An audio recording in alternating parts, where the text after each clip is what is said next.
hope for a generation. And you have a packet here. Mind you, this is about our 5th town hall meeting up and down the Leeward Coast. And each time we've had a town hall meeting, we were specifically on a subject matter. If this were about rail, this packet would be about 4 inches thick. Okay? We will discuss rail or whatever it is as an open mic forum. That's what this mic's for. I got something here in my pocket. I'm gonna pass it around. The reason I'm gonna ask Mr. Lee and others who wish to speak, I need you up at this microphone because I'm a one-man film crew. And that's where my cameras are pointed. So I need everybody to come up here. But when we're engaging, you can stay there. And I'll pass this around. But as far as Mr. Lee and others, please come to the front mic. What we have going on here today are some important issues that people don't understand the ramifications, but you guys do. And here's what I'm going to start off with. Here's our agenda. Fishing access, Leeward Coastline. This is the only beach park that the city and county doesn't close in our area. With that said, representing the Leeward Coast, the folks in Honouliuli Homestead said, when I go fishing at 3 in the morning, it's because I'm after a certain species of fish. You can't kick me out at 10. That's when the fish are biting. So the folks in Honouliuli, you'll see a resolution in here. In this packet is a resolution that says they've identified beach parks just like this with the parking lot. And you know what they said in Honouliuli? Don't you close my park at 10. If I'm going to fish, I need to have access to my vehicle. I need to be able to see my vehicle. And so we're going to honor that. So we have a resolution in here. Here's the problem.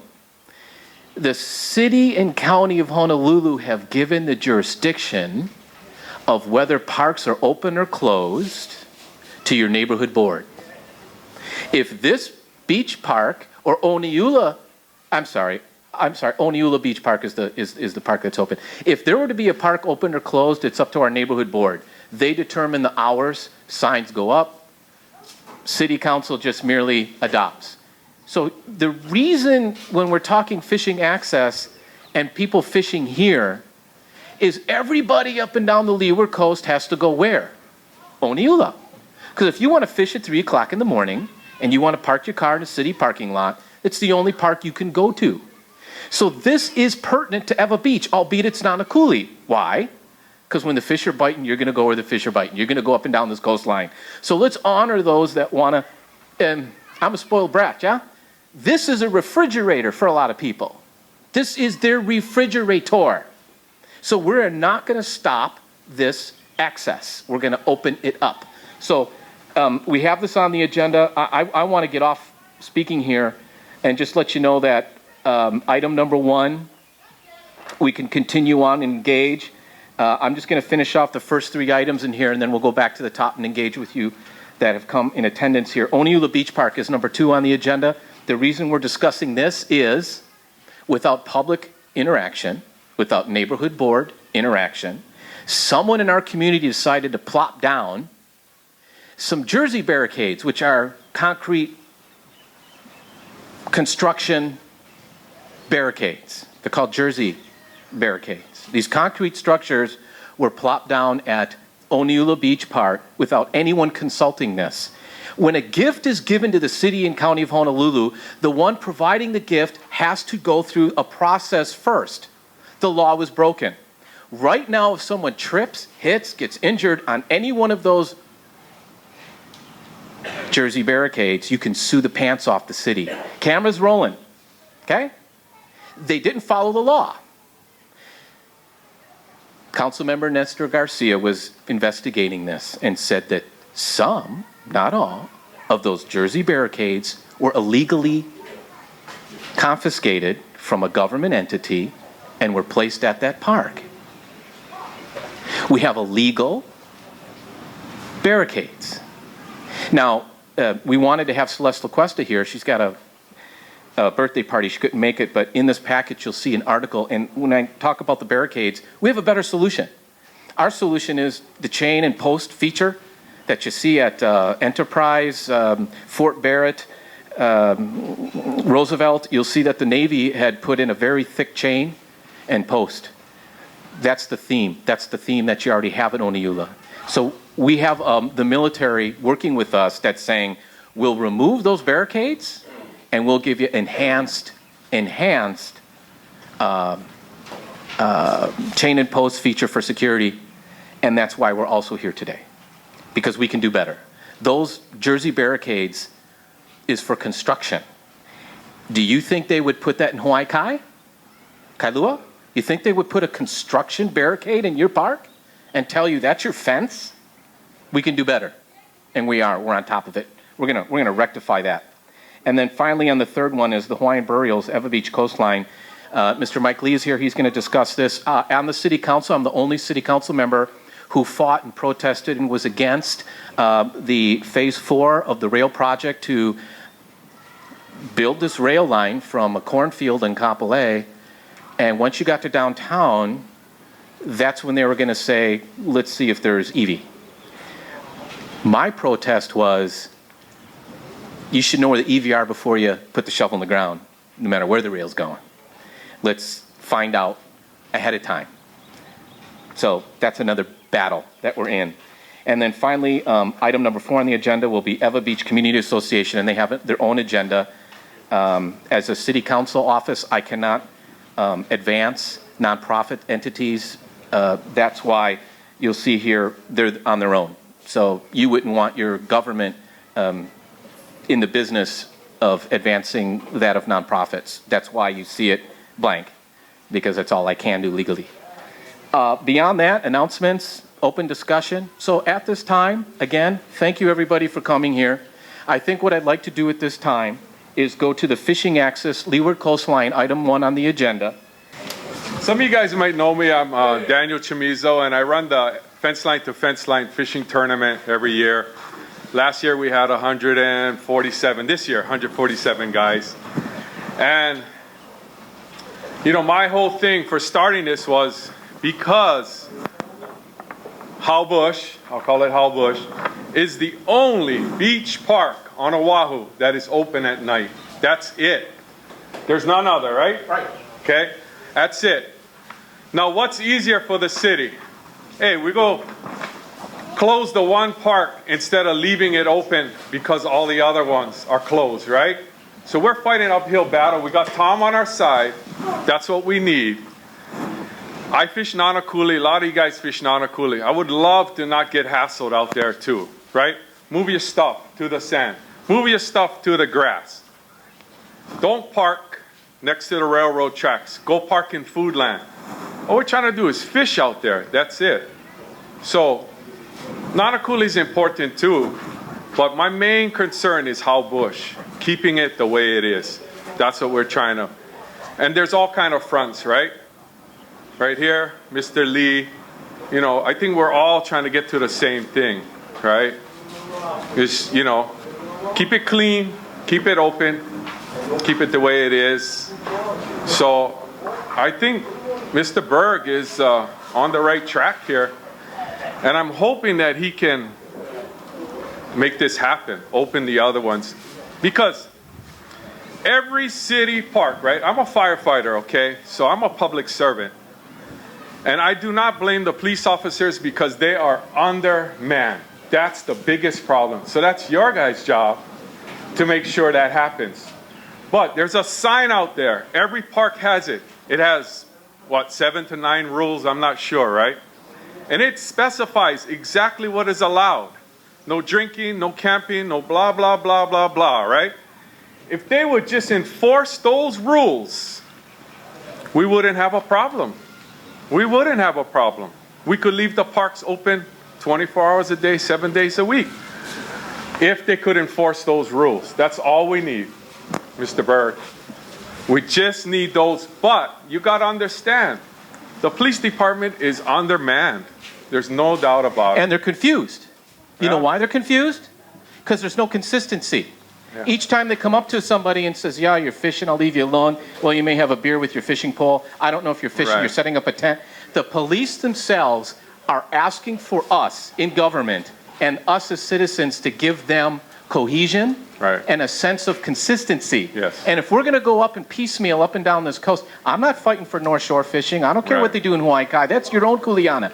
We have to stand united here Right. so that when the police come here to a local beach park and say, oh, this park's open from 10 to 5, it's not closed from 10 to 5. Right. Good catch. Hope you have a good night. But I think until you can get the police department on board on this, I think we're going to be fighting up. And I do not blame them because they are so overworked. The last thing they want to have to deal with is any kind of parks.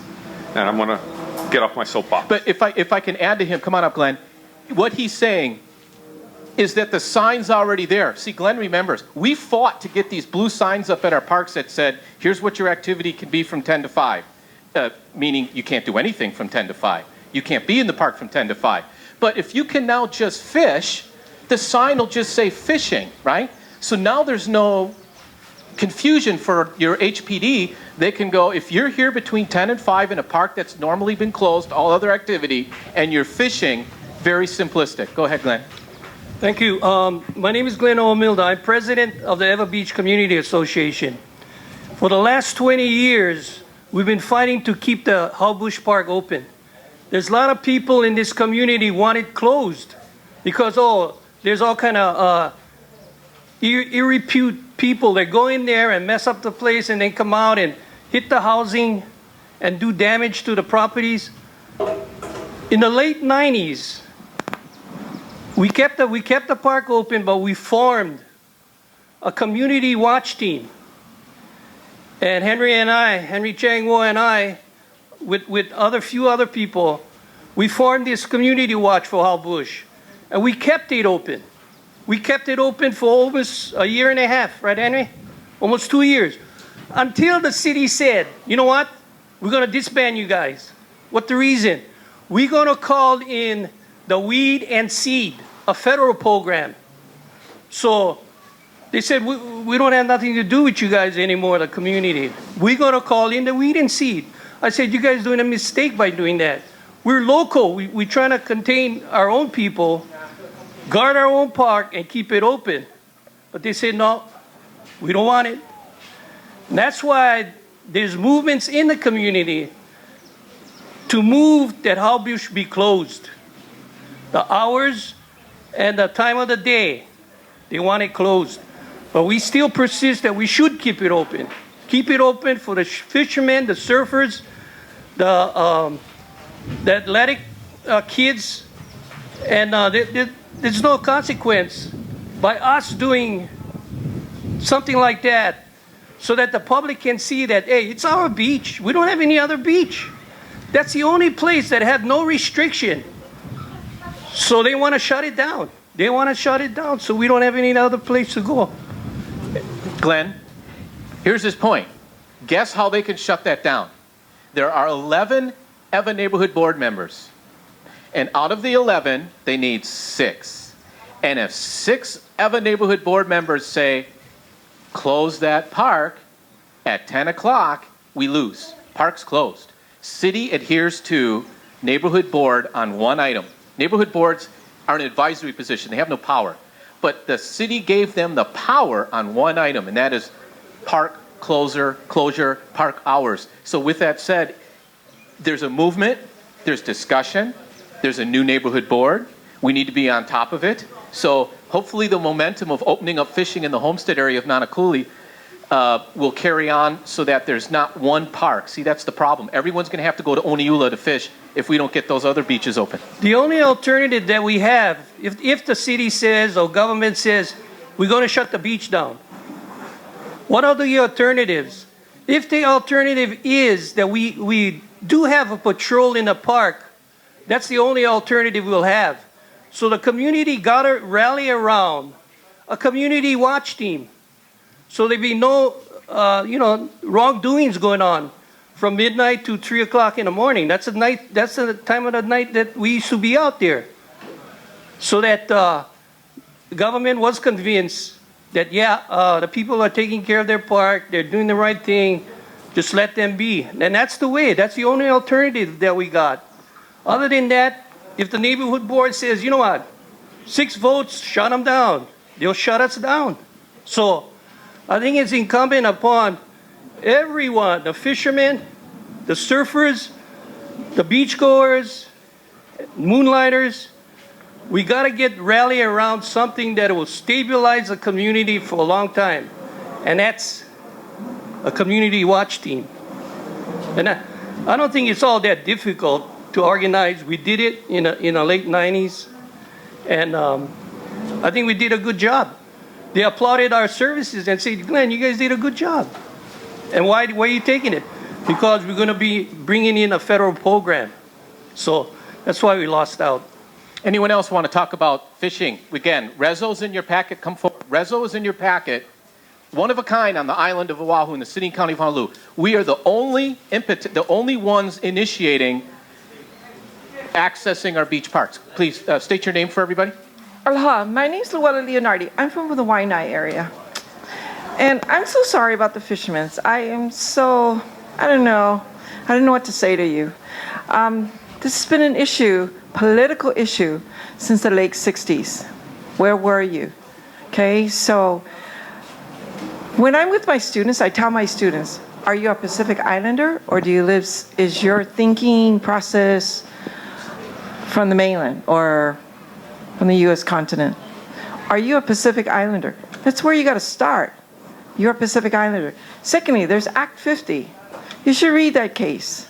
That case where Judge Akoba said, when you give me the definition here in Hawaii that there is over at Beverly Hills, then we can discuss homeless on the shoreline as opposed to them not being there. Do you understand what I'm saying? Judge Akoba made that decision. It's over. I'm unsympathetic about, and I'm sorry about that. I'm Hawaiian. I know what it is to fish and gather. I'm a practitioner here, and to stand for that native gathering. I don't see any of that. Okay. The other thing that I'm hearing is the intergenerational. You're trying to tell me that the teenagers don't belong down there, but you belong down there, the fishermen. But the teenagers don't belong down there. That's what I'm hearing tonight. I'm hearing only one specific group, fishermen. Okay? I come from a fishing family. You know, ahi fever is our thing. So, but we get on a boat and we go out. You know, that's how it's done nowadays. I would like to see you win, though.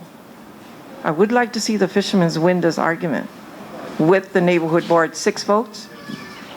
Here for Ewa Beach, 6 votes, but the Nanakuli Neighborhood Board has advanced in committee and for their discussion purposes and have identified in this resolution, we've named them, and that neighborhood board, Nanakuli Maile, has said, we want access after 10 p.m. and for fishing. That's it. Right here in Ewa Beach 96706, we only have one beach park that's open 24/7 for fishing. That's Honouliuli down on the other end of Papipi Road.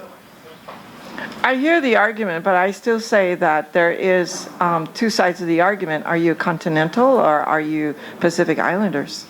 Your thinking got to be Pacific Islander here, not just, oh, we're Pacific Islander, but, or if, and then you bring in all these outside federal rules. That is, in my mind and my heart, my soul, my roots is inapplicable. Thank you. Anyone else? Fishing. Again, we're just trying to expand access according to this resolution, because right now on the entire Leeward Coast, you got Honouliuli, that's it, right? That's it. And if it's going to be overfished, one place to go, one-stop shop, we want to open it up. My name is Henry. You know, Honouliuli is unique in itself. Tom, is that a certified park right now? It's a city park. Can I go down to city and county and get a permit? To do what? Is Oneula Beach Park a certified state park? City park. Do they allow me to go down and pick up a permit to camp? Yeah, unimproved. We're waiting. You'll see the map. So it's what, uncertified? A city park, uncertified, where you and I, can I go down to the city and county and pick up a permit to camp down there. Right. And this is coming all political now, because now, as developers are coming closer, Mackay, to the ocean, we understand the changes that is coming in. And a lot of our neighborhood board members should get down there and talk with the people at the beach. It's not only the fishermen, it's the families that come down there. They don't only come to fish. They come to hold a party over there, and they come to show their kids what was there at one time. All the tidal pools. They go there 13 times of the year because the sand changes, and you got all these little ponds on the beach. These are things that every beach people knows about. And it's unique. And if you get with the people and talk, we know changes are coming. Because as far as I got this $1 million homes coming in, the have, and I'm the have-not, hey, when I look over, I don't want to see the beach crowded and all this thing. You know, look at Honouliuli. It's the only beach park you got. Right next to a big developer. So we should get together, and this city, I'm not in a good braces with half of them, but the thing is, have them come down and really have a discussion with the people at the beach. Not only the fishermen, the families that hold their parties down there. Get together with the neighborhood. Look at a neighborhood board. The same 25, 30 guys goes to a neighborhood board. You cannot, because you got family. You got kids to take care of. It's the same people. And the same people as your representatives on your board is one step to be a representative and a senator. You know, to me it looks like it's not working the right way. So, I had to say that, yeah. I had to put my manao in here. Thank you, Uncle Henry. You want to talk Limu, anything else associated with Honouliuli or fishing? Okay, here's what happened. What is smart development?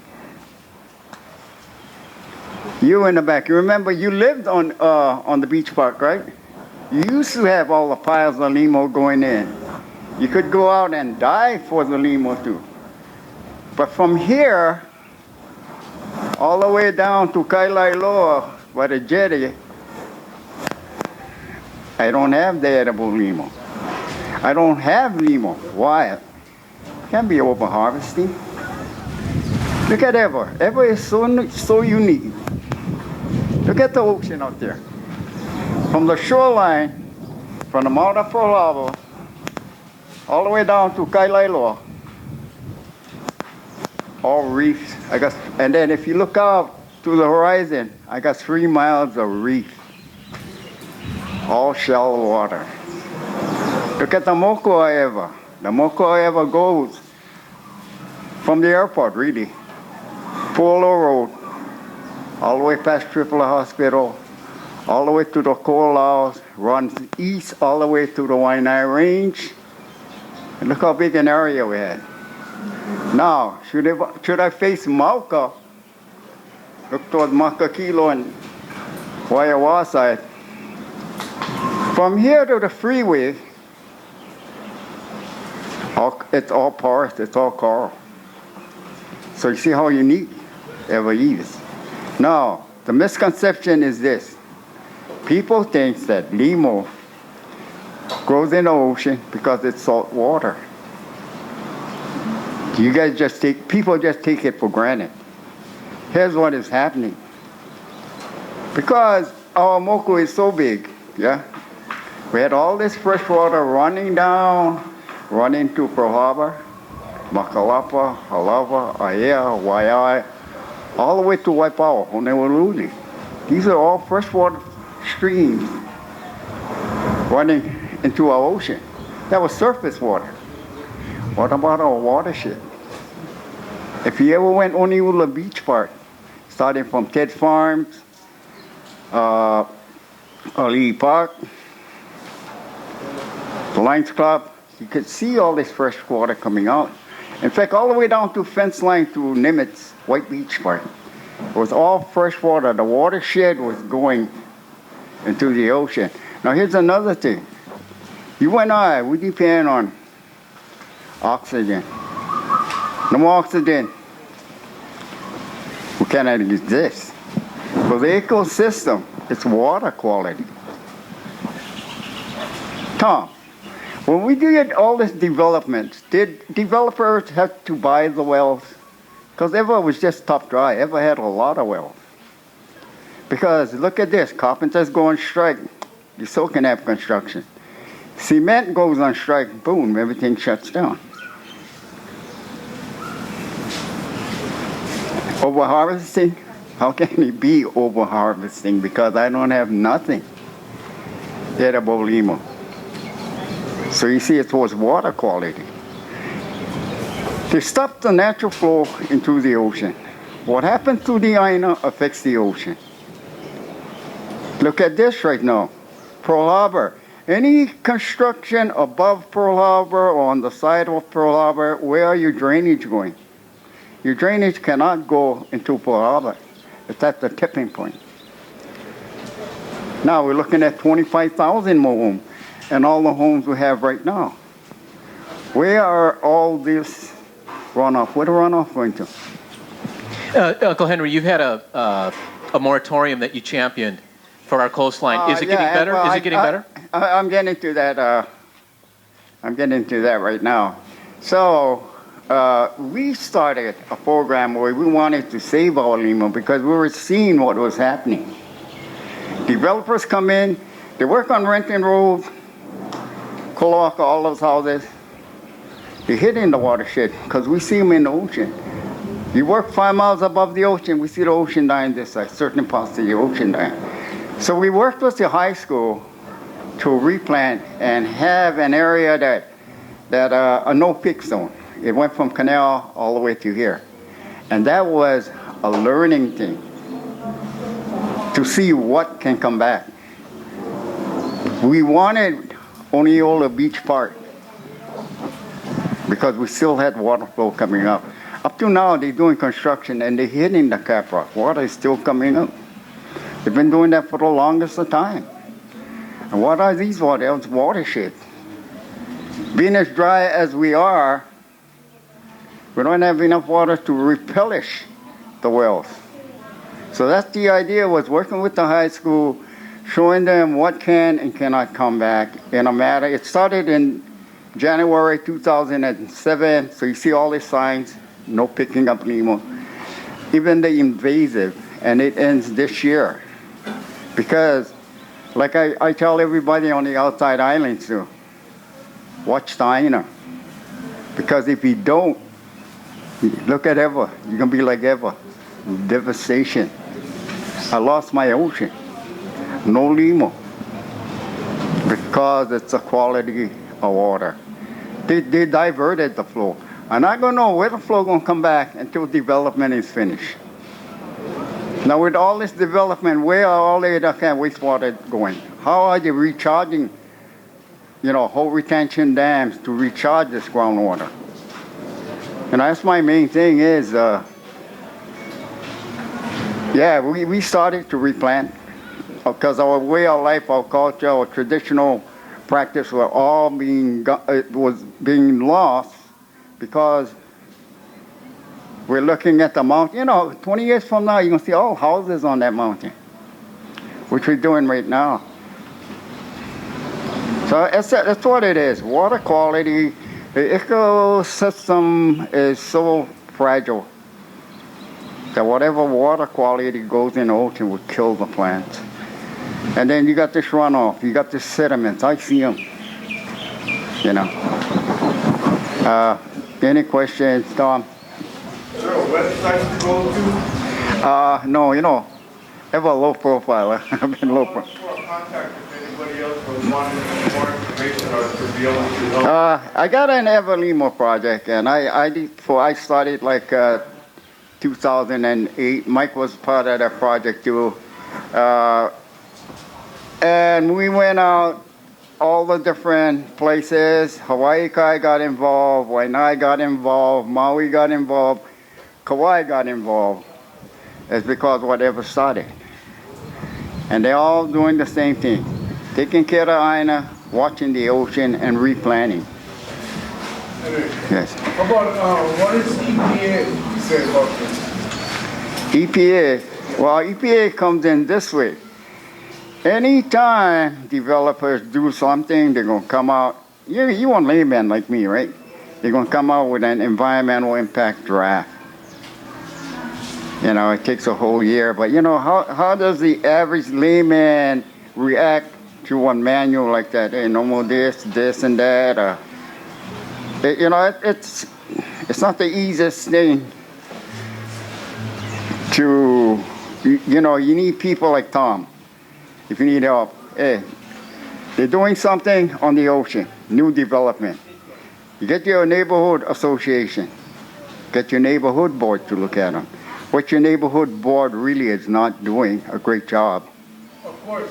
So, you know, so this EPA would help, but you got to write all this thing out. You got to present them in a presentable way. I called them stakeholders, and they told me, once you call EPA, they're doing an investigation right now. I called them and said they don't know what I was talking about. You know. They're tearing up the whole place.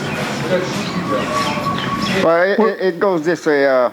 It's political, so we ought to see a representative and have him follow up on the EPA.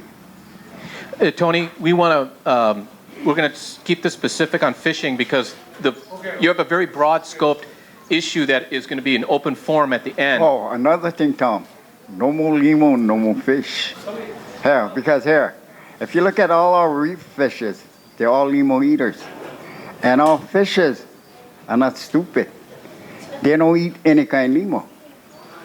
1970, they brought the Gasolara siliconia, what we call a gorilla limo. That thing just spread out, Kaneohe. They first put it in Waikiki, and they put it all in the watersheds on the windward side, here, fish pond. They never tell nobody they went throw me in Pearl Harbor too, because 15 years ago at the mouth of Pearl Harbor, this limo was coming out. And our fishing don't eat that limo. And this limo just covers ground as an invasive species. You and I, the Ogo, the Manoe, right? You eat that limo, the fish eat that limo. So really, you're not over-harvesting. We're not giving this plant a chance to grow. Fish eating the limo, you eat the limo, invasive limo come inside and just covers ground. In fact, that invasive limo is all over here by Canal, and it's going down, and the impact is here to stay. You're not going to change them. So if you got a good recipe for that limo, you're going to make money. Let me give an overview of the developer equal rights. If I can quickly chime in though, when we're talking fishing and fishing access, it also has to do about what you're catching. If I could just share this very quickly. When the Waimanolo Gulch Sanitary Landfill had its breach back in, was it January?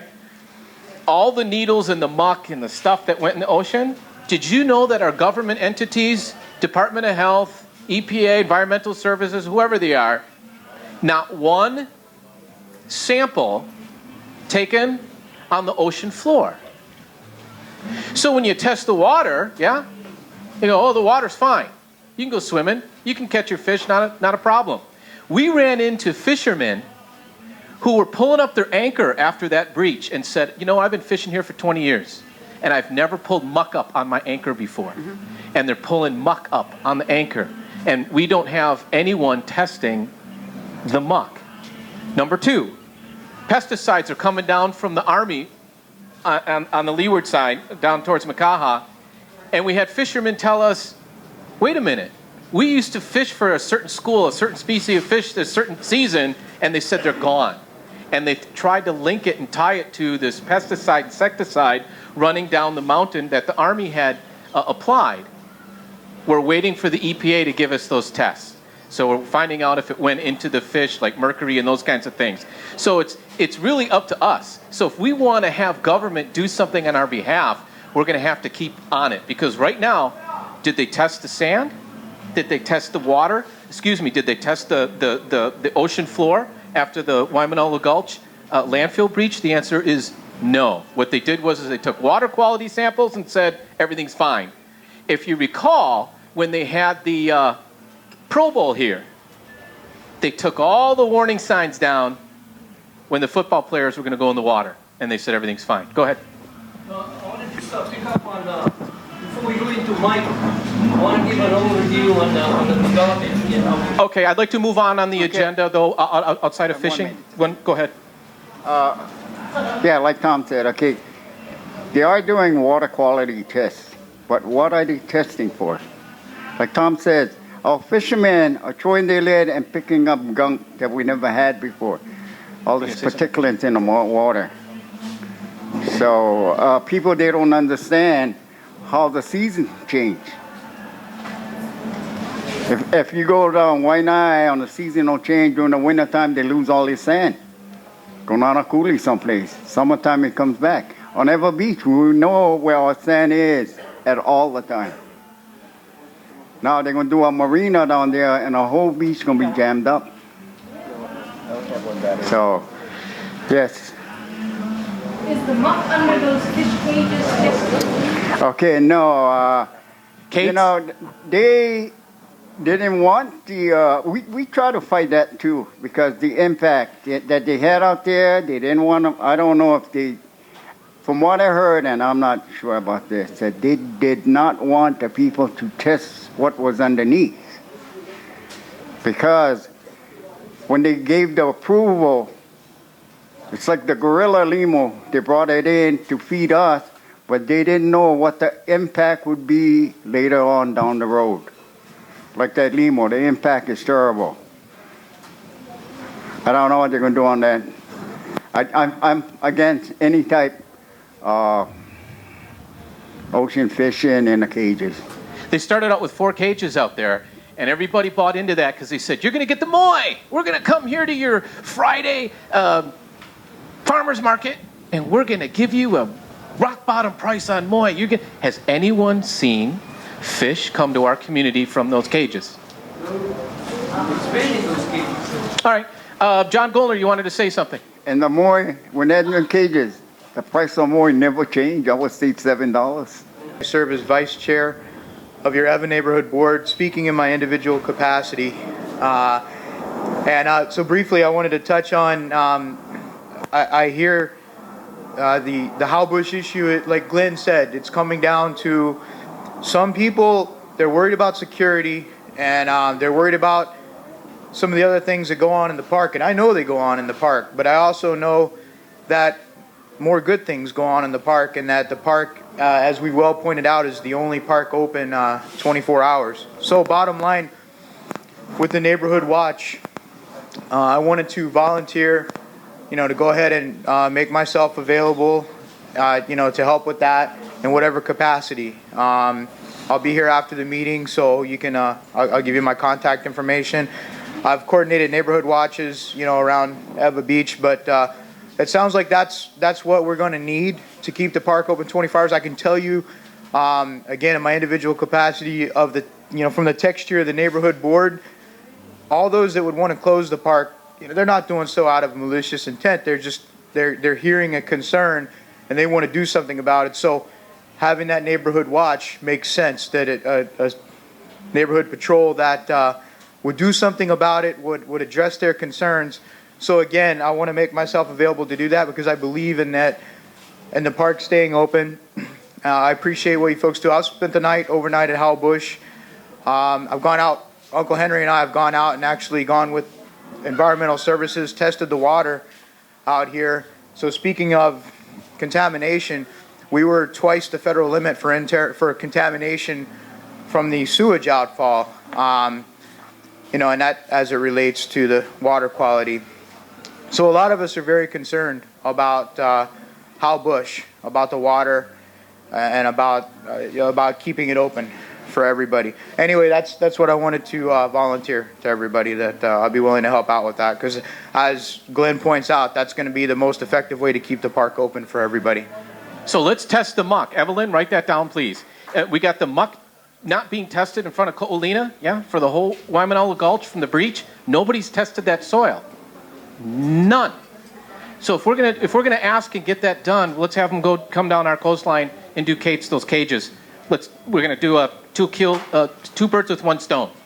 So if they're gonna test the ocean floor and soil samples, rather, make sure they do Kates as well.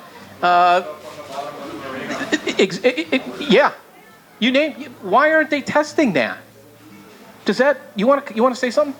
I was just wondering about testing the stuff on the bottom of the marina. Not happening. not happening. And you can test it right now. Right now, I want to move on. This fishing reso that you see, there's going to be a hearing. When is it? Tuesday? My committee, Parks Committee.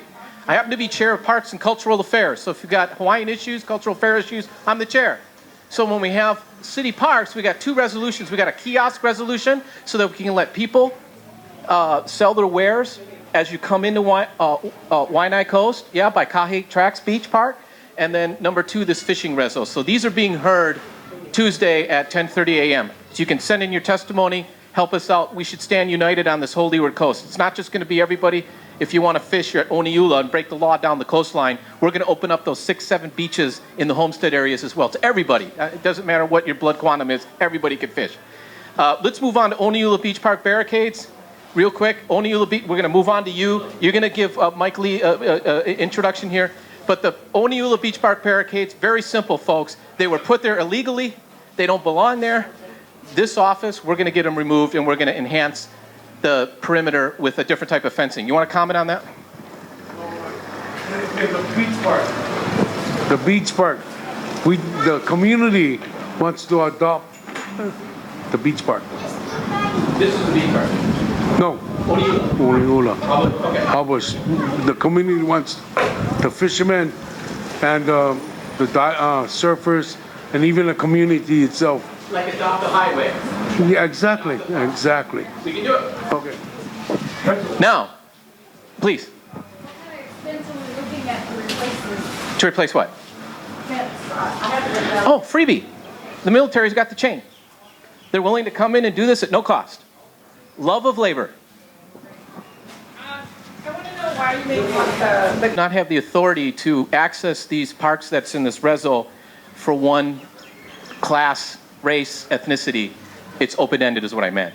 It just so happens that the impetus, the thing that gave this its movement, was the homesteaders, the Native Hawaiians started this process. I, not being Native Hawaiian, get to tailgate and fish because of them fighting for their rights. They currently can access any beach they want, but you can't bring your car in and park in a parking lot. And why? That doesn't make sense.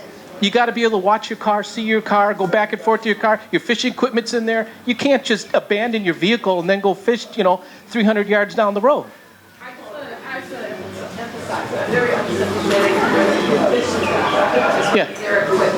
They can truck it in. They can truck it in. Well, Walk it in. they can walk it. But my point is this: is the Honouliuli Neighborhood Board, we're honoring their efforts and we're going to back them up. Is my point. The Honouliuli board did not speak for me. Secondly, I talked about traditional fishing.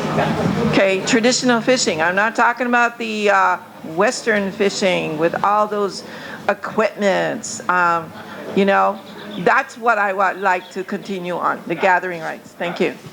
Got it. We can emphasize the cultural aspect to this if this gets defeated. I'll change the reso, change the language, and we can hone in on it and give it a different type of a scope. Let's move on. Oneula Beach Park barricades. Not a problem? Want to get rid of them? You with me? Let's get rid of them. Let's enhance the park the way it should be. It's an eyesore, folks. Now, let's move into the featured event of today. We are so honored to have Mr. Mike Lee here today. Glenn O'Milda is going to give us an introduction of a background as to why you're not hearing this in the news. Take it away, Glenn. Thank you. This is only a prelude to what Mike is going to bring up. This is the political end of the development in Ewa Beach, Bush Park.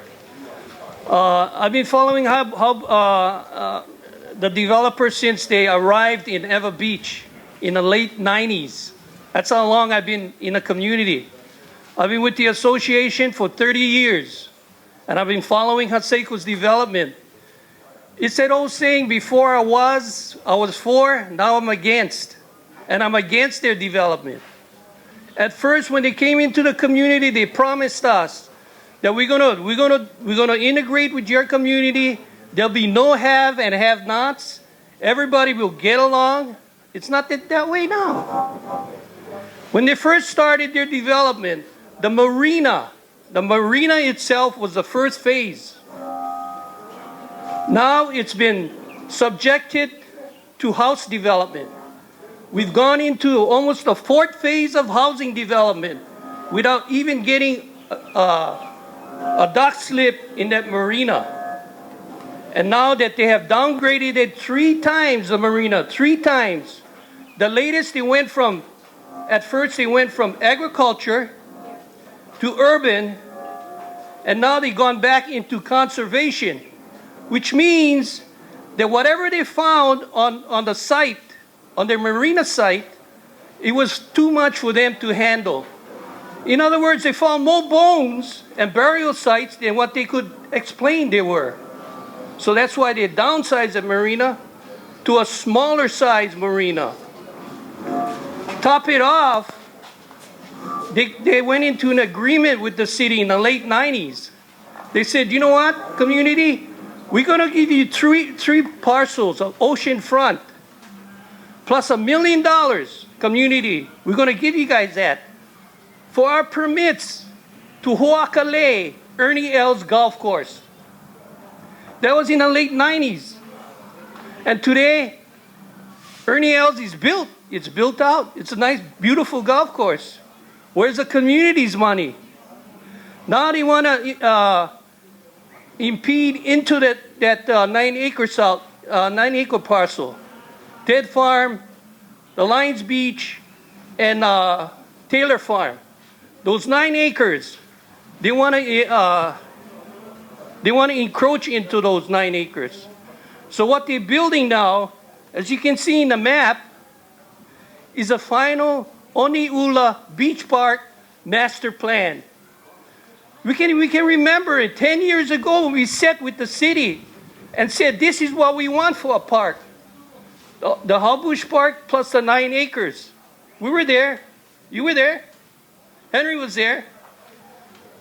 They brushed it aside. After 2 meetings, they said, well, we cannot have that. We cannot have that. What we wanted in Bush was the way it is. Exactly. You drive up to the barriers. You fish right there. You get your things, you pack it up, and you leave. Right at the barriers, right at the ocean. That's what we wanted. The city said, no. We want a configuration like Kaka'ako, where you park and you drive, you walk, like here. You park there and you walk all the way to the beach. We didn't want that. So the city brushed it aside and said, well, you guys are dreaming. So this is what they came up with. We never approved this. Tom, we never approved this. I guess he's not listening to me. But when Mike will come up, he'll tell you what those meant to the community when they found all the bones and all the burial sites in that area. The other thing too was, as you go over the Lions Beach, Kaloi Gulch, which is a chicken farm that runs right into a drainage, they call it. That was their drainway of the floods that coming from Kaloi Gulch that would drain right into the ocean. We told them we didn't want that. We didn't want our water going into the ocean, flood the park. That's your water. You keep it into your site. They said no. The Land Use Commission say, not the Land Use, but DLNR say, no, you guys cannot say that. It's the right of the developer to choose whatever route they want. So as you go into the park, over the hub, there's that 5-acre red dirt area. That's what they want to acquire so that they can make their flood water coming from Kaloe Gulch Golf Course run directly into the ocean. We resent that. We oppose that. But we lost before the DLNR. So again, I wanna politicize what Haseko has done. So that's the political side. I want to bring you in the cultural side with Mike Lee. 1998. At that time, I was very ignorant that I even had roots in Ewa. And because of our love for the limu that my grandfather taught me when I was 4 years old, taken out to the reef and falling through the reef because my legs were so small, and him chewing the limu kala and slapping it on my cuts and saying, "Hey boy, I'm going fishing." And you know, what you can survive, it makes you stronger. So when we did the Ewa Limu project to teach people how to handle the limu, my expertise is in Lapaauokekai or limu. I was taught 240 limus and their medicinal practices with other invertebrates and lao in the mountains and their antidotes. So what happened is when the first contested case that we did in First Circuit Court to stop Haseko from dumping the road off the drainage water off of Papipi Road into the limu beds where Ted Farm's place was, we were able to convince the First Circuit Court that with our scientists and what we said, the long-term cumulative impacts on the heavy metals that come off from the street will directly affect our cultural practice in our medicinal limu and the invertebrates and the fish that we harvest there. And so the court sided with us and revoked the permit to build a drainage there. Now this is what caused the problem that we have today, because Haseko never expected somebody in the community to step up. They never expected that the land that is presently used for the retaining dam to put all of this road water that runs off, so it strains through the sand, so all the heavy leads and metals will stay in the sand and the water will be purified going through there into the ocean to protect our limu. Haseko did not appeal. They accepted the ruling, so it's closed. And, but they didn't expect that land to be taken offline because that land is worth tens of millions of dollars in unsold houses. This is the impetus for this plan that I have in my hand that they don't tell anybody about. Money, get the get. This is $20 million that this retaining dam is sitting on that they want. That is why they're taking Papipi Road out of service. They don't explain that to you because they don't want you to know that what they're proposing in their number 2 plan is to make an 1,800-foot ditch, 25 feet deep and 10 feet long, where your current Papipi Road is right now. Why? Because then they could use the retaining dam land that is currently being used out of service and put that ditch in service and sell $20 million worth of homes on that land. Now, what's the problem? Big problem. Because with Stewart Engineering, I've got to regress here to give you some background with the EV and everything. When we did our second lawsuit against Haseko for Kalo'i Gulch, as a Native Hawaiian practitioner, I got standing for that too. And what we said is, you know, I get nihao shells from all of this limu. They live off this limu out here, plus I use it for my medicine. And I was able to convince the hearing officer, and Keakua sent a monk seal that day when we went walking out, and Haseko was trying to bury the monk seal, and showed them that this was a very important part of our Hawaiian cultural practice. They wanted to build a 500-foot concrete drain, take down the natural sandburns and the cat rock. And I said, no, you can't do that to our cultural practice. And the hearings officer, Dr. Maiki, sided with me and said, your scientists are wrong. I got the second best scientist from Florida in the world to come down and prove what I said would happen, that it would cause invasive species, that the runoff would cause siltation and kill that entire section in front of the Lions Club, Kulia Lions Club. And so Dr. Maiki agreed with me and said, no, you guys cannot put any of that water into this place. And what people don't know, by North-South Road, there's a huge retention dam right next where the Salvation Army is being built.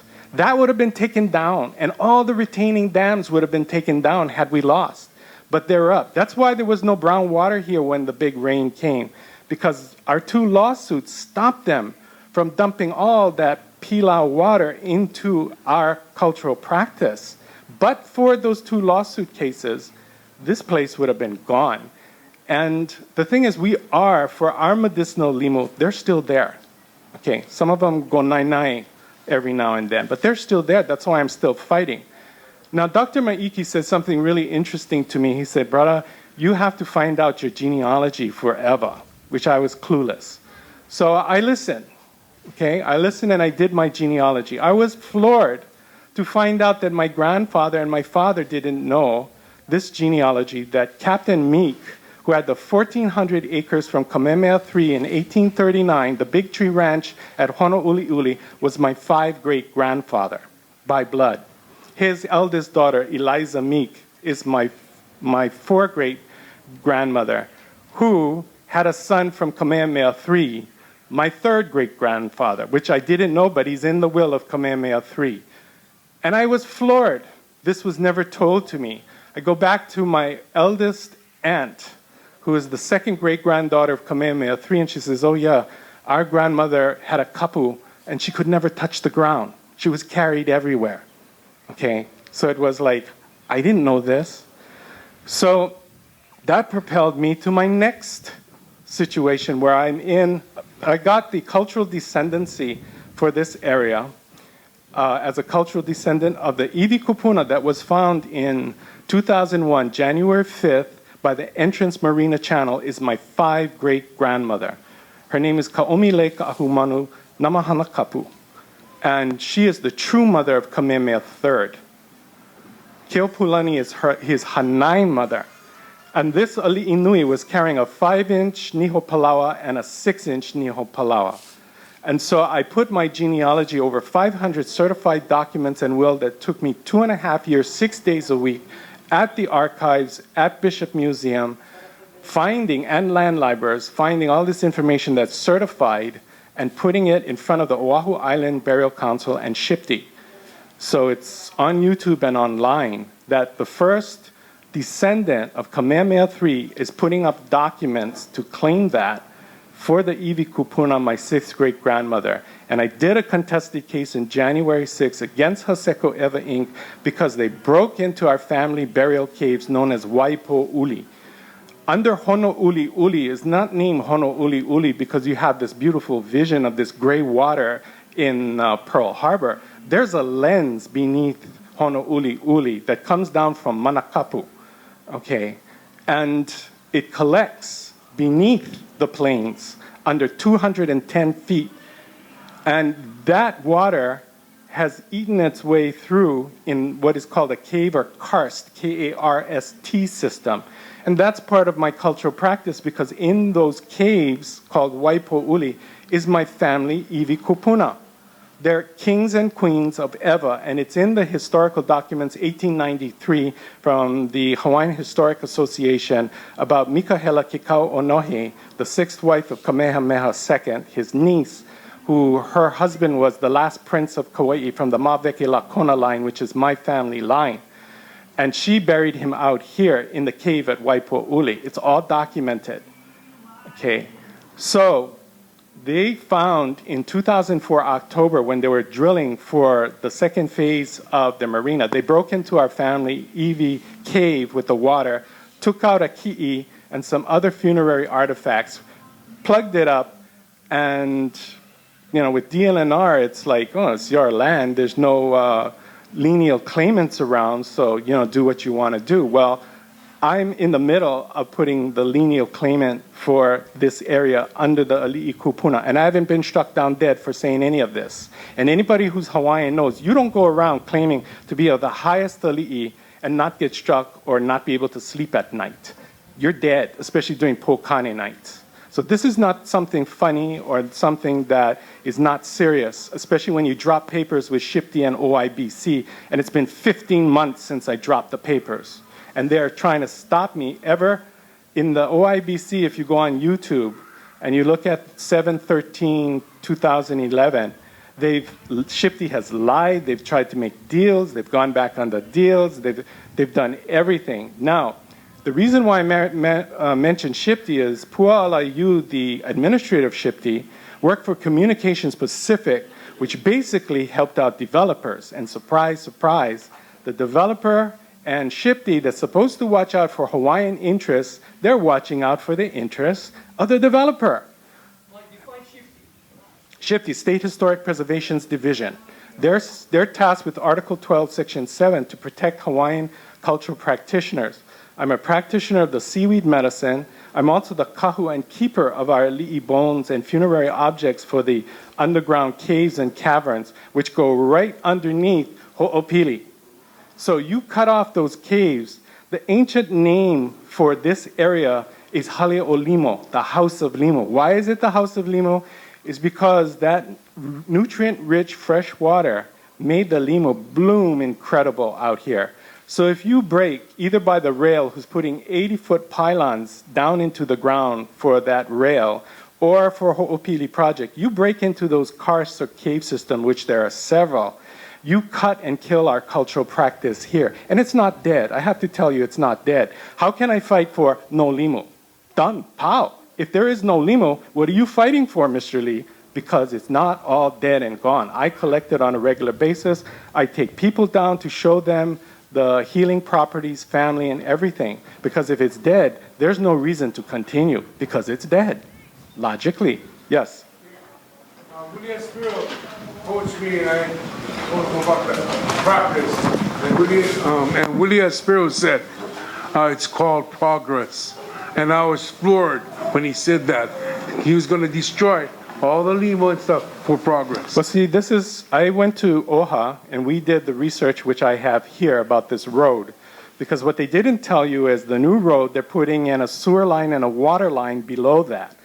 And Stewart Engineering has done tests in July. Now, in July of last year, they invited select group of the community.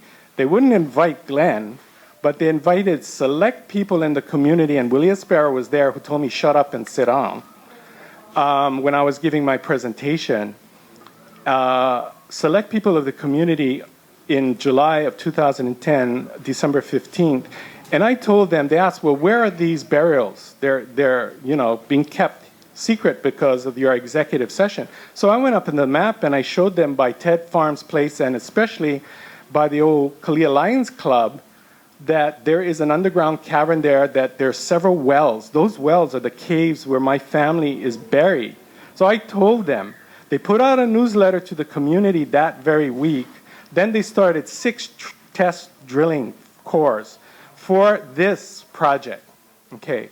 What the test cores say, according to their confidential reports with you're not being able to see and they're not showing up to tell you about, and this is why they don't want you to know, is that Stewart Engineering, in their own documents and their own scientist, Dr. Stephen Dollar, in my contested case hearing on July 26, have all mentioned there are karst, caves, and fissures. What does that mean?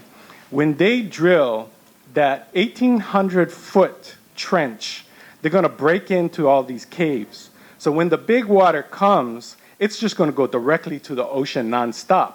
Unlike the retention dam with all that sand to filter out all the HEVA and heavy metals that currently exist on their multi-million-dollar lot for homes, oceanfront homes that they want so badly, this huge monstrosity that they're going to dig by is going to empty the water as if there was an open drain directly into the ocean, bringing all that heavy metal and heavy lead into the sea, where pregnant women swim with their babies, where people swim with their children, where the native cultural practitioner picks the limo, and the First Circuit Court judge says, Joseko Ewa Inc., show Mr. Lee your long-term cumulative effects of pollution on his cultural practice, i.e. limu, invertebrates, and fish, is going to affect him. And they backed off and said no, but this is their way around. And I'll tell you how they go away around the public hearing process. By donating this land to the Parks Department, they're no longer under the scrutiny of the City Wastewater Management Department. We went there to DPP and to the 14th floor, and we talked to Walter, and he said, no, in this plan, nobody signed off on it. This is the most latest plan of 2010 on the phases that are going out here. Nobody signed from the wastewater treatment area on this whole thing. The head of the Parks Department, okay, this is the road that is being proposed. Okay, it's 45 feet in from the old road, which is going to be turned into this huge ditch. And what they're putting in 5 feet below the ground, they're putting in freshwater pipes, 18-inch, and they're also putting 10 feet under sewer lines. So who's checking the wastewater sewage that, by the way, is going to break into all these caverns where my family kupuna are kept? And if there's a break and it goes directly out into the sea, what about the First Circuit Court lawsuit that says you can't do that? They're circumventing the permitting process by hiding it under the Parks Department. And we talked to Dexter Liu, and he said, well, we're not interested in the sewer. We didn't sign off on the sewer or the water. All we're interested is in the road, because Joseco's offering to put this all in for free. How convenient. What does the city get? All free infrastructure. Okay. What do you get? You get to be kept out of this. There is no burial treatment plan, even though in April 14th of 2010, the OIBC, Oahu Island Burial Council, I showed them all this evidence and 7 locations of burial karst system tubes with my family, naming names, who's in there. And they put out 8-0, a protective order saying nobody can touch this whole area from the marina all the way down to here, because Mr. Lee has family, Hawaiian, ancient Hawaiian royal family in these areas. However, Pua'aiu conveniently won't enforce the order. It's been 15 months and she won't enforce the order. Why? If she does, automatically they have to do a burial treatment plan. Okay? But it's really convenient. So I got OHA to put in for an archaeologist to prove that what I say is true. And hopefully online by October, we'll be doing digs to prove that it's true. Yes, John? So if we want to get more involved and encourage others to get more involved, what's the best way we can help right now? Well, that's a good question. I'm thinking of 2 strategies. One, I also asked OHA we did a massive search on all of this, and we've got all the facts and figures how Joseco's own professionals know about they're subverting this. So I'm thinking of doing a lawsuit based on our clean water lawsuit that we did at Papipi Road and Kalo'i Gulch, saying you can't dump this directly into the ocean. This letter was finished, the draft was finished by Kai Markel. It goes to Mr. Namuo, the CEO of OHA. Once he puts it out, I'm going to take that letter and put a letter to Native Hawaiian Legal Corp and ask for a lawsuit to enforce the First Circuit Court ruling on Joseco. Okay. That's one strategy. If for whatever reason Native Legal Corp doesn't, because I have standing in this entire coastal area as a cultural descendant, I'm in the process of lineal, and recognized in First Circuit Court as a Native Hawaiian practitioner of limu. So I have standing anytime to get back into a lawsuit, but we may be able to do a class action lawsuit. If everybody is willing to get into it, because I automatically have standing, we can take the whole community of Ewa and jointly do a lawsuit saying this is a threat to public health and safety, and are going around circumventing the process by using the Parks Department. And there's only one place in the Parks Department that deals with sewage, and that's facilities. So Tom Berg needs to look at this specific issue of where does facilities deal with wastewater and sewage? When was that given to them for a major project just because this is a developer? Yes, Glenn. Mike, you know, they're moving pretty fast. 24/7 they're moving. As we can tell, people that go down How Bush, you can see how fast they're moving. Now, if they go in 45 feet Mackay, which means they're encroaching into a public domain, which is that 3 parcel, Ted Farm, Lions Club, and Taylor Farm. And that's public domain now. They're going encroaching into those sites.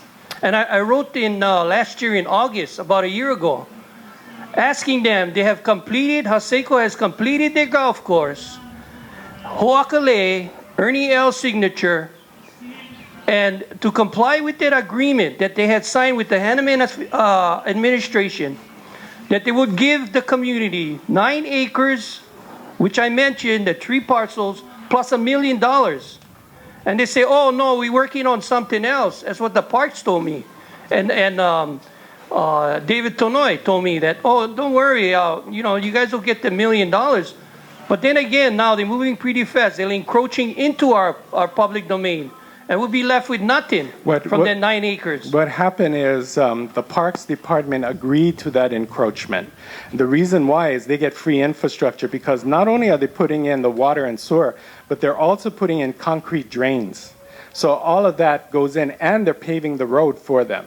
So what does the parks and the city get from it? Thousands of dollars of putting this in. What does Haseko get out of it? Circumventing the public hearing process, the doing a burial treatment plan and having an environmental assessment done by using the fact that they're a private entity working with the Parks Department outside of the wastewater management situation. They're using that to hide, and that's why they've not shown up here. They've given you old maps that go back to God knows, you know, since the beginning of time, and they refuse to discuss any of this to you because they don't want you to know any of this because lawsuits are going to be flying within the next month. They don't want that. And they don't want you to be empowered with the truth because if you have the truth, you know what to do. That's a roadmap right there. And now what are you supposed to do? You're supposed to get with the chairman of the Parks Department and call in all these parks people and say, when did we give you the authority for wastewater management? When did we give you the authority to do this out without our consent? Mike, one last comment. The park as it is now, as you see it in that drawing, they have signed off on it. But we had met 10 years ago with the fishermen, with the beachgoers, and with the surfers, what we wanted to see in that master plan for How Bush. And they said, as I stated before, the way we conceptualized that beach park wasn't to their liking. That's why for 10 years, we've been in the dark as to what the city has been doing with the How Bush Park. Now they come up with a configuration that we park, you know, half a mile away to go to the beach. Plus, we don't have anything for ourselves. What about that area that we dedicated? You know, we had that ritual, right? The limo ritual, right? That kava ceremony. Right. It's not on there. Right. So how did they circumvent our wishes as a cultural entity? Okay, there's another more ominous plan that I may mention, that there's a huge development that is being taken place with Hawaiian Homes. They want OHA to partner with them, with Haseko, for the Kolo'i Gulch Drain, which you have not heard of. And the reason why is this is a master plan for development of huge Hawaiian homeland properties for commercial usage, but they can't do it without a drain system. But what's the big hookup here is my lawsuits in Kalo'i and Papipi forbid them to take all of that Pilau water and dump it directly. Now this is what Haseko did. For Kalo'i Gulch, they built a concrete drain 6 feet by 6 feet and put it underground, which I went at night, went on the property, walked in it, and they never expected somebody from the community to sue and win. They expected a done deal to take all this water in billions of gallons in one time and just dump it into the ocean. But then when we won, they got this huge drain and they can't take it anywhere. So they had to find, you got two things on their agenda. You got this 6-foot by 6-foot drain to carry all this water for future development to make their dreams come through, i.e. get the get. Where's the money? For all of this commercial development, not just in Ewa, but down that way, Kapolei side, hooked into Ewa. Okay, that's the master plan. So there are tens, if not hundreds of millions of dollars riding on that drainage. Then you got that retention dam, which it was supposed to be temporary. Temporary before, when they built that concrete drain at Papipi Road, then it was drill, baby, drill, build those 20 houses or 40 houses and sell them $1 million a pop, built up 10 feet over the horizon where the Great Wall of Ewa is, and they'd look over. So you got this beautiful vista for $1 million. So you got all this money pushing and driving what's really going on, and you've been kept out of all of it. Wait, Mike, when you say you've been kept out of all of it, I want to share this with you folks. 11 years I've worked for our local state senator, Willis Barrell, for 6, Rita Cabanilla for 3, Representative and Rep Pine for 2. That's 11 years I've been in the thicket, and I'm supposed to know things. I'm now in the city council, and I'll admit this, to be honest with you. Department of Facilities Maintenance, Department of Design Construction, Department of Planning and Permitting, and we've just heard Department of Parks and Rec. The whole thing is to confuse. You never know who to go to. And so Evelyn Sousa on staff here, she's going to tell you the story. He pulled up a map that is dated to 2010. I couldn't get the map. Our staff couldn't get the map. Tell us what you did and what you got. For weeks now, we were preparing for you. That's the way Councilman Berg works. Whether it's pro or con, he wants the truth. I am so glad I came today, and thank you, Mr. Mike. Even the departments that usually are very receptive to a phone call, hello, this is Evelyn, this is Celeste from Councilman Berg's office, very ingratiating, very cooperative, except with this. Because if I went, and Celeste and I, for a week now, have been looking for the latest maps to Joseco, and I'm not pro or con because that's not my job, but I'll tell you the facts. They gave us the map that you have in your hand today. That's what we presented to you. 2000. Mr. Lee here has a map, March 2010, John Q. Public, but he has a mission. Obviously, somebody's not telling the council person, who obviously is very vocal here, the truth.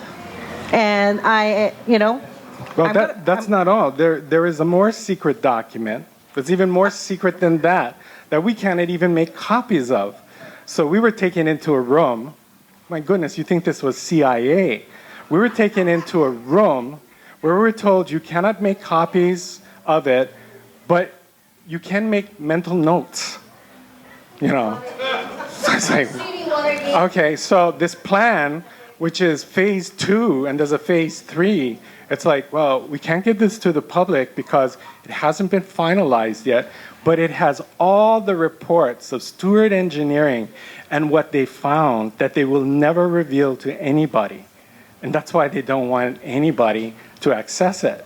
So we went through this, and I have a photographic memory, and we put it all down. And the bottom line is they admit in all these reports that they don't want you to see that there are karst, caves, and fissures all over this place, which means that that water is going to go directly into the ocean, not filtered, if they move it from the present site that's worth $20 million to Joseco. That's their motivation for shutting you guys down and using the system. Now, why does the city and state allow this? Get. It comes down to Kala.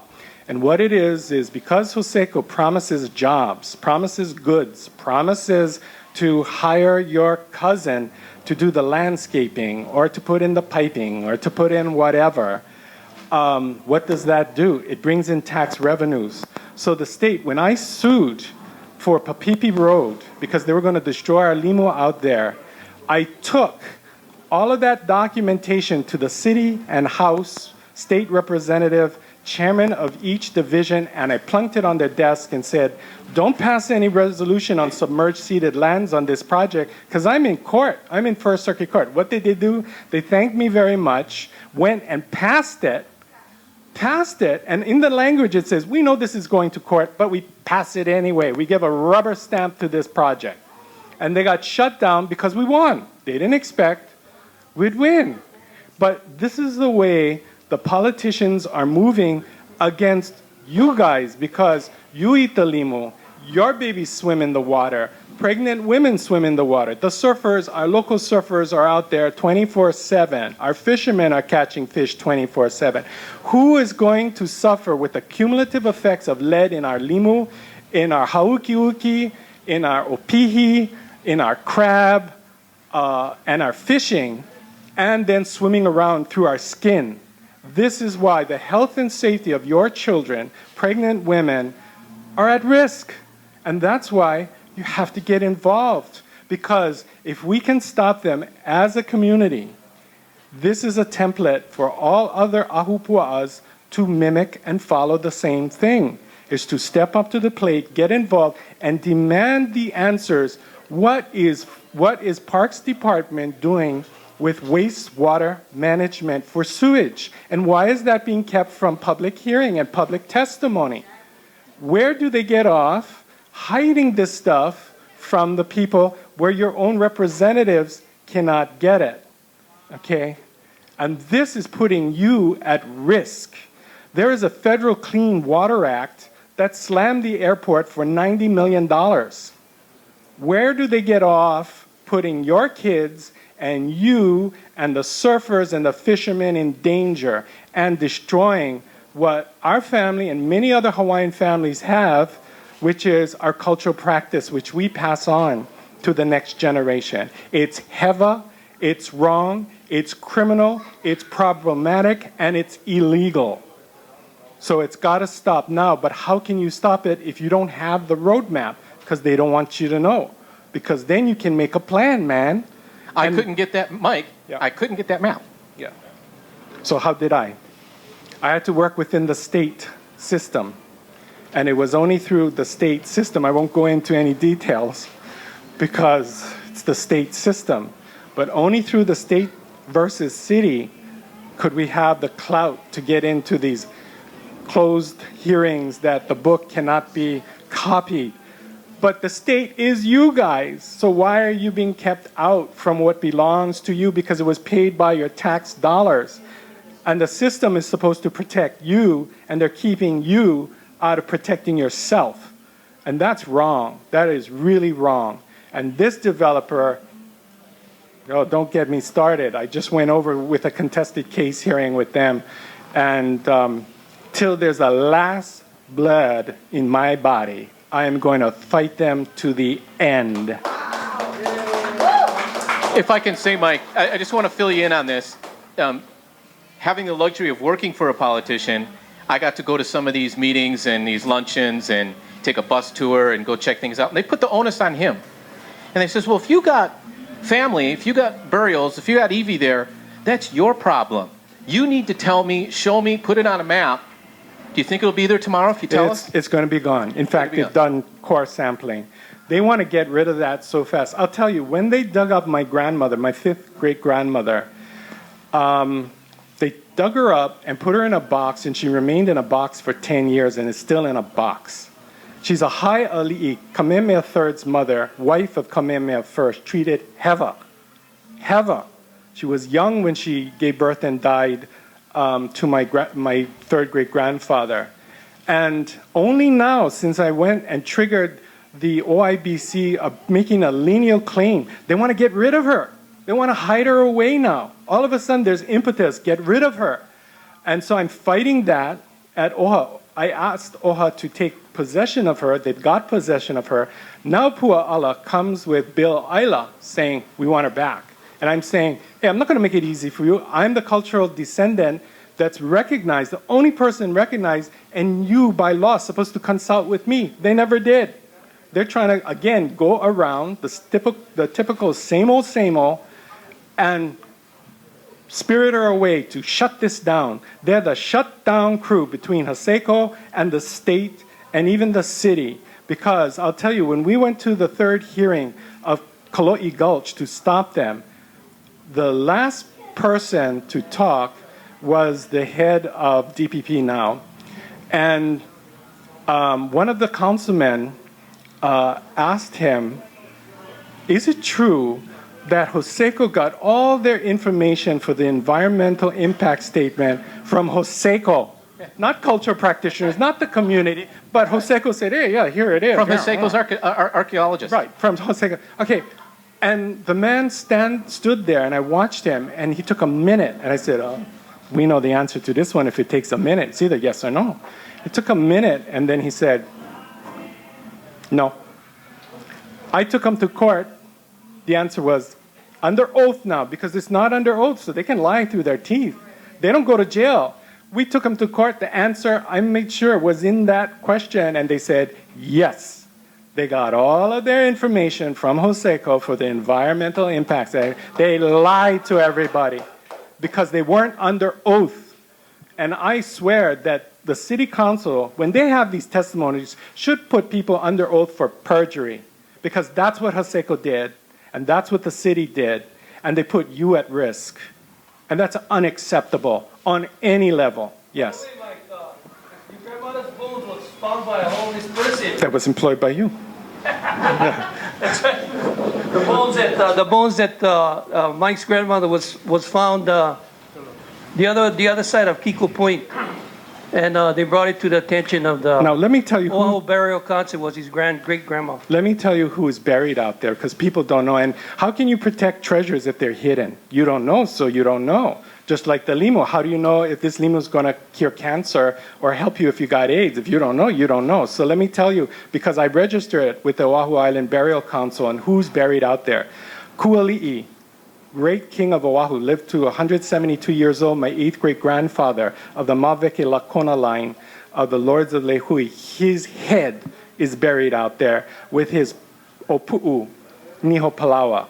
His head is so sacred with his teeth. The stories were that they took his iwi and burned them, and the ashes they mixed with poi and they fed to the chiefs. That is correct, but they didn't do it to his head. His head is out there. Ka'umuali'i's father is buried out there with his red ahu'ula. That's a red feather cape. In the war of Kalaua'u between my other grandfather, Kalani'opu'u, is called Po'olua. Kamehameha III had two fathers, Kalani'ikupule and Kamehameha I, which was his biological father.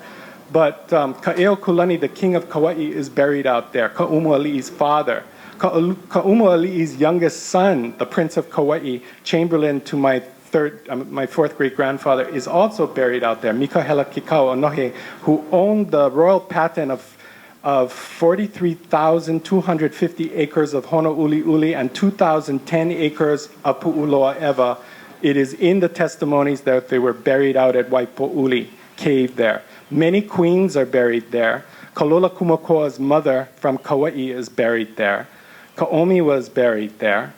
So the list, there are 7 that I identified, their genealogies, everything what's down there. And you know, you're not going to dig for 15 feet of solid coral to put bones. You're going to put them in a cave that already pre-exists with shells. And the ki'is, we have ki'is of pele, ki'is of ku, ki'is of hina, wooden, worth millions of dollars that are out there. And we have claimed in our contested case against Hoseko in 2009 and 2010 that they broke into this cave system, took the stuff, and they've never denied it, ever. They've never denied it. Because if they do, it goes under RICO, and they get federal on their, you know where. So Hoseko's not dumb. They've never denied that they've broken in and taken my family's funerary objects. And they won't sue me. Please, Hoseko, sue me so I can get the right of subpoena, to subpoena all your records, to subpoena all your employees, to subpoena everybody in sight to prove what I'm saying. So this is a continuing effort that you must be involved in and you must be aware of. And they're trying to shut it down, both the state, the city, and Hoseko.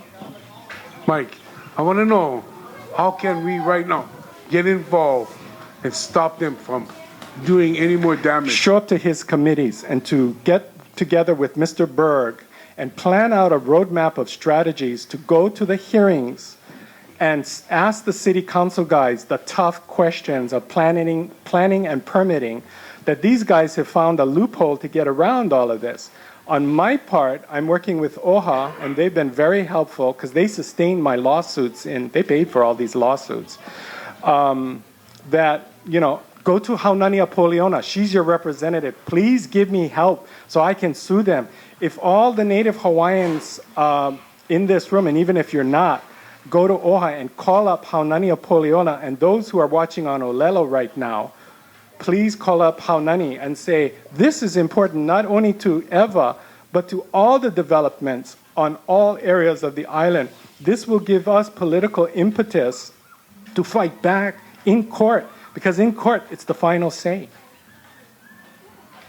Real quick, we have a committee on the 30th of August, Parks, full agenda. I believe it's the 16th or 17th of September, full council.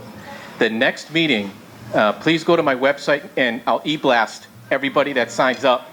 We're going to put at our next Parks Committee, you can show up, you can give documentation, whatever you like. Let's get everybody else in the City Council and the Mayor's administration, and we'll trump all the other directors, we'll trump the system, and we're going to thread this needle. So we'll have a Parks, Cultural Affairs Committee meeting. Phil's looking up the date for us before we adjourn today. He should have the date and time. Usually it's 10:30 on a Tuesday, so probably end of September. We'll have it, open forum. I'll put the only thing on the agenda. We could talk about this for 2 hours. And what we'll do is we're going to hold everyone accountable, including our Ewa Neighborhood Board, in good faith. I'll tell you why, because in good faith, if I could just share this real quick. Honouliuli wastewater treatment plant. City and county took away that light industrial park, and they bought it for some $26, $27 million, 48 acres, without a public hearing, never on the Ewa Neighborhood Board, no one knew. City and County of Honolulu says, we're going to expand Honouliuli wastewater treatment plant, and it's going to be in Kalailoa. 60 acres they were after. When Hunt Development took a 499-acre lease in Kalailoa, city never reported to our community. Never came to our community, never told us, oh, by the way, we're going to get rid of 2,700 jobs, and we're going to take your light industrial park that we worked very hard on to bring to fruition, and we're taking it from you. So when we're talking about what happens, the city neighborhood board system should be championing. So we have John Goldner here on the board. You have the authority, John, to recommend a subject matter as a board member, put it to your chair, and they should put it on the agenda, right? So what we're going to do is going to do this twofold. We're going to try it at the City Hall in my committee, yeah? And then we're going to try it at our neighborhood board level through John. I hope he'll be a conduit. Anyone else want to entertain with Mr. Lee here? I just want to share with you on this. Mr. Lee didn't explain to you his vision for us. This man could really do something else. This man, if he really wanted to, in my opinion, he could stop the development. If he wanted to, he could end the development. But what he's proposed to Haseko, at least from what I've heard, is he says, you know what?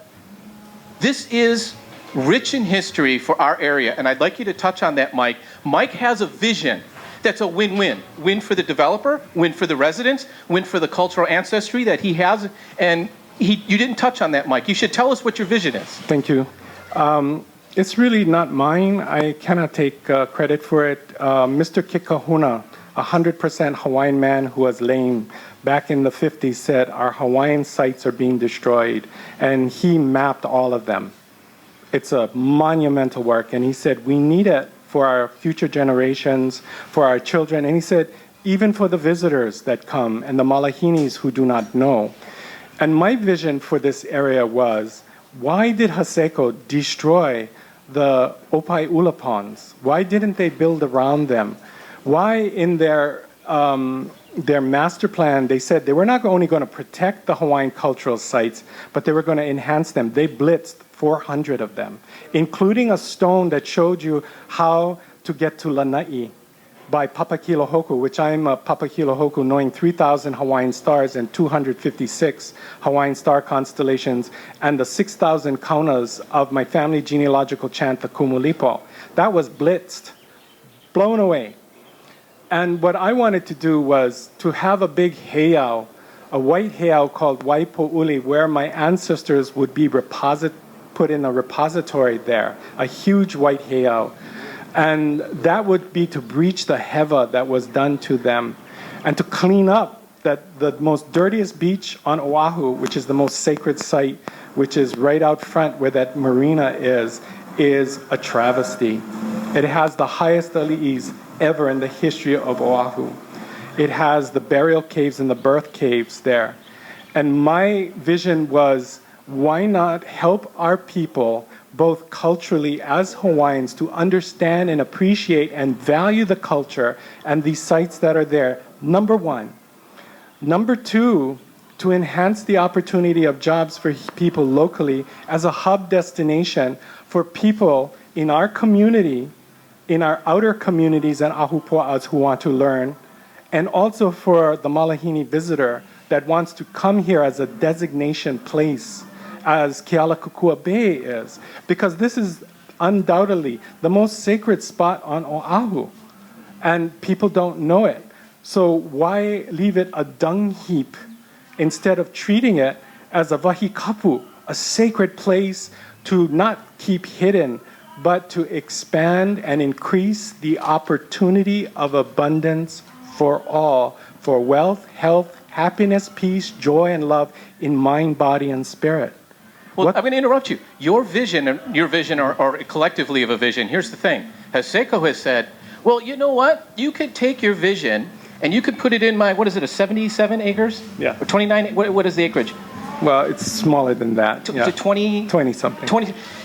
Cultural park, where they're going to grow native Hawaiian plants, and said, well, let's just pretend your 7 sites of burials of Iwi, and let's just pretend they're going to be in these 29 acres, and we'll just put a marker up here, and you can pretend they were here.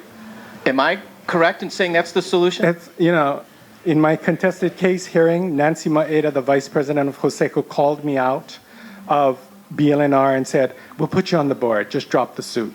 We'll put you on the board, okay? We'll drop the suit, just put you on the board. I said, I'm going to take it all the way to the state Supreme Court because this is family, and what you did is heva. And I don't care what you say and what you try to put to make up for what you did. You haven't stepped up to the plate and given us our family funerary objects and a ki'i that you took from my family's caves. And as the kahu, or keeper, recognized by other kahus, you did heva to my family. There has to be a rededication ceremony because you pilau'd the place. You desecrated the sacred Puli Umi Kapu that is on. Now a Kapu Kapu ceremony has to take place to undo the heva that you've done.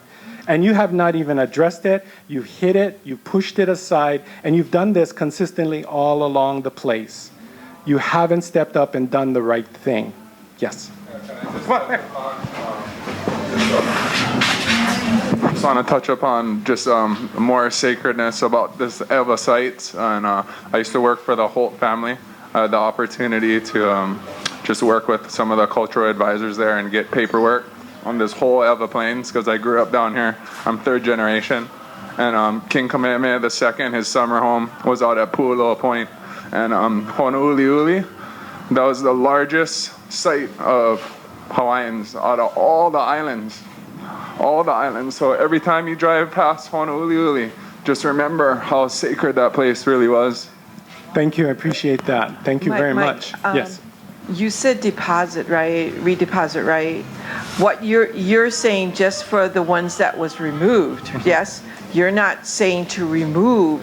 No, we want them to stay in place. We're fighting because they chose to be here. Right. They didn't want to be anywhere stuck in the mountain or stuck in a repository, which Shipti, State Historic Preservation, is trying to kidnap my grandmother and take her basically without my say-so. And by law, they're supposed to consult me. That's another lawsuit. But, you know, this is the way the state works here. It says you have all this protection, and then they do everything to shut it off. And then they say, well, if you don't like our interpretation, sue us.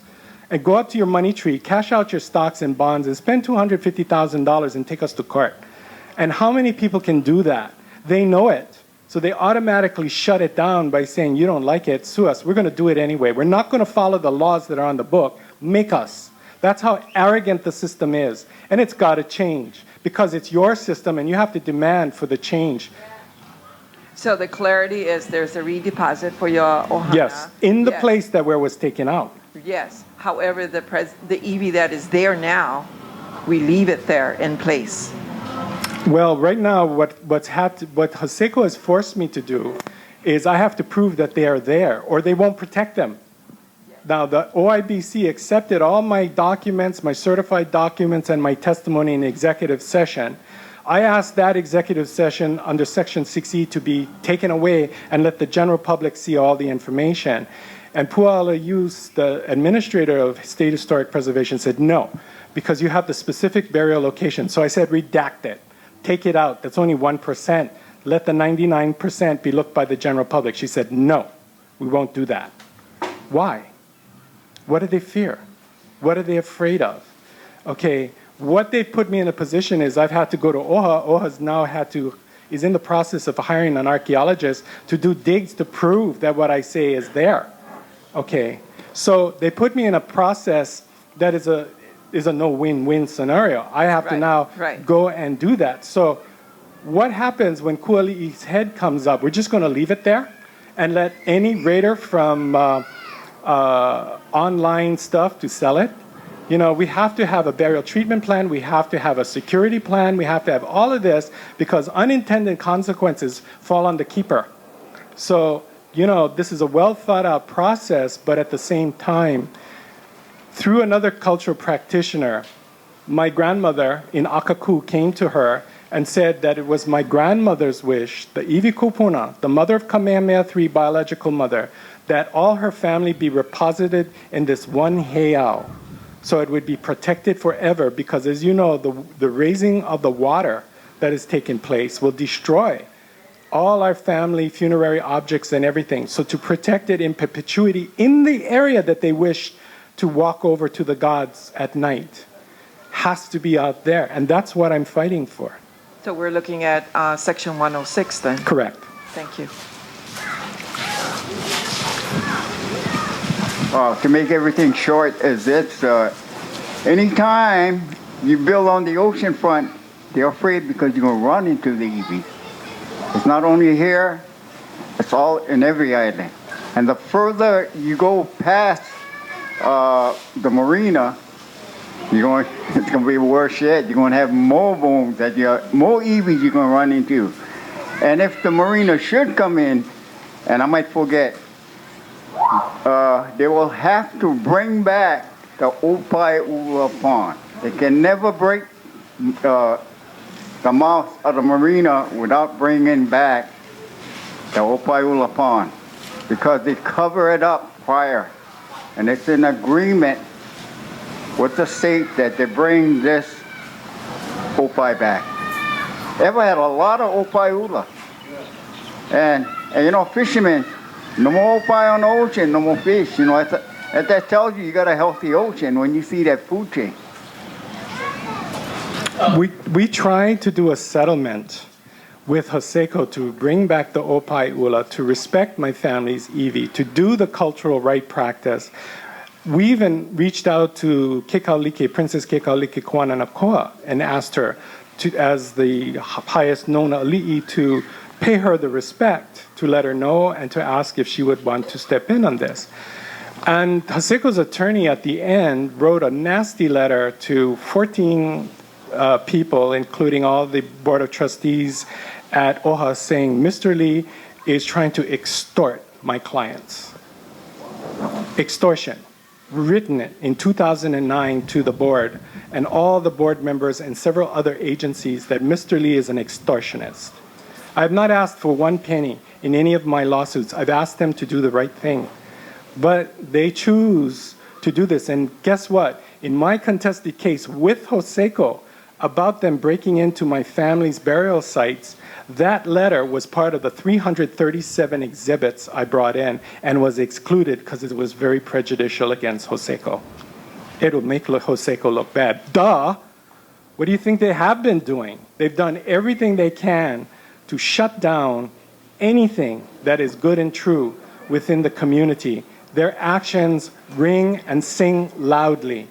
And when we've taken them to task and put documents on the table and said, put up or shut up, they won't stand and say, yeah, that's my letter, leave it in there. And I'm not afraid of bringing it out. Why do I bring out my stuff in all the documents and they won't? They won't even show up here. And they can't afford to? Give me a break. Mike, you know, in the early 90s, Hoseko, to the goodness, when they first came to Ewa Beach, the goodness of their heart, they took members of the Hawaiian community into the sites. And they gave us a view of the features, the landscape, and to see how much, you know, artifacts was still there. There were numerous artifacts. I think since the 12 years or 20 years they've been in a community, they have desecrated, because all you see now is houses. I can pinpoint where, you know, a house used to be, or a ahu used to be, an altar used to be. It's not there anymore. So, you know, Hoseko he's just bad about it. International companies just bad how they treat communities and cultural, you know, things. So, you know, I hate to see, you know, how much is left, because, you know, they were numerous, and they were all tied to the Pico up in Whitmore City, Whitmore Village. Hoseko, what it's done is not outside the norm. The 2002 case with Hokulia on the Big Island, developer, multi-billion-dollar situation, they were doing the same thing. They were backfilling underground caverns with bones in them. And the state, through OHA, had to go at night to find the evidence that they were trying to cover up all of this stuff. So there is a precedent of developers taking the shortcuts and the state being complicit with those shutdown procedures, because they don't want any stoppage and to do the right thing, because it costs them kala, money, to stop the process. And they will destroy anybody that stands in their way. Destroy anybody that stands in their way. Yes. In regards to like different companies testing down here, I mean, everything goes through the EPA.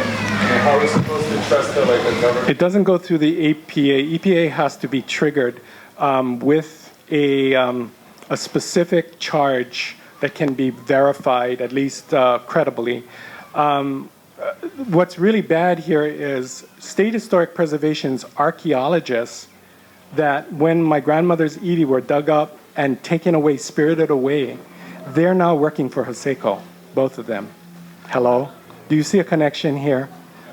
By the way, when they documented her 6-inch niho palawa and her 5-inch niho palawa, her beads, her kupe'e wrists, hundreds of artifacts that were with it, they put it on a DV disc and buried it in the Parks Department.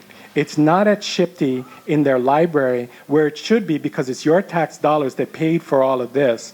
It's still in the Parks Department, and I've gone and testified at the state about this. I brought it out in all my hearings that all my grandmother's information is kept from the public in the Parks Department. I went down with Kai Markel, saw the head of the Parks Department, and she said, we don't know what it's doing here. It's not supposed to be here. It should be at Shipty. It's still there.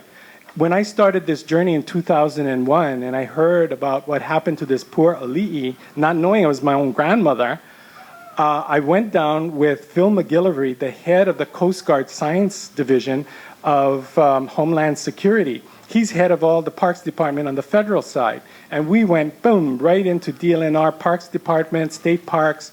We saw the same lady, and she said, sorry, it's only for lineal people can take a look at it. And I said, what's lineal? Yeah, you know, I was really dumb back then. And so it's been a process of when people tell me no, I don't take no for no. I say, well, tell me what's yes and I'll get it for you. Okay? Whatever it is, I'll find it. I'll use my cultural practice that I was taught, and I'll find the documents. So that's what needs to be done. But it really, you guys are the ever-ready Energizer bunny out there. If we, when you got a big elephant or a big dinosaur, the only way to take them down is everywhere. All feet, all trunks, tail, everything. So the concerted effort has to be everywhere. I'm going to try to do a lawsuit. If I fail, then I'll come back to you guys and ask for a class action lawsuit, because I have standing up the yin-yang here. And we find a way. We have to go to OHA and let OHA know, call OHA. You don't even have to go down. Just give them a call. Ask for Trustee Apoliona, who is the person in this district. And they come up for running for election next year. So, whatever it takes to get the job done, do it. Nibble on every side, take them down every way you can. That's my suggestion. Well done, Mike. Thank you. We're going to continue this conversation on the 28th of September. So if you don't get e-blasts from me once a week, go to councilmanberg.com, get on my email list. You'll get the hearing notices. We'll keep you abreast. 28th September, 10:30. Agenda item will be this, and it will be the only item I'll put on the agenda. We'll talk about this till they kick us out of the room. So we want to make sure that all the parties that have domain and jurisdiction on this, that they all meet at the same place. Because like I said, when Evelyn and Celeste and I, in my time as well, tried to get these maps, tried to get documents, we were given one department, another department, another department. We finally didn't even get them. So thank you for sharing with that updated map. That's priceless. So with that said, we got about an hour left. What I'd like to do is, Glenn O'Milda, are you the president of the Ewa Beach Community Association? If you are, you're on the agenda, because what we're going to do is give you the microphone and you can hammer out what it is that you folks would like to talk about. If you'd like to hook up with me on something else, if you want to leave right now, you can, but email me, get a hold of me, go to my website, engage. I'd like to talk rail before we leave today, if you don't mind. I got some things I'd like to tell you all about rail. Just beyond my reach, not beyond my sight. Hope for a generation.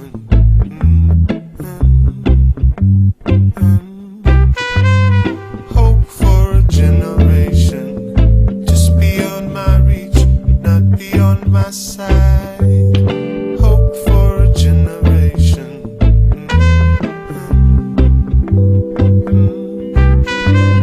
Hope for a generation. Just beyond my reach, not beyond my sight. Hope for a generation. Yeah.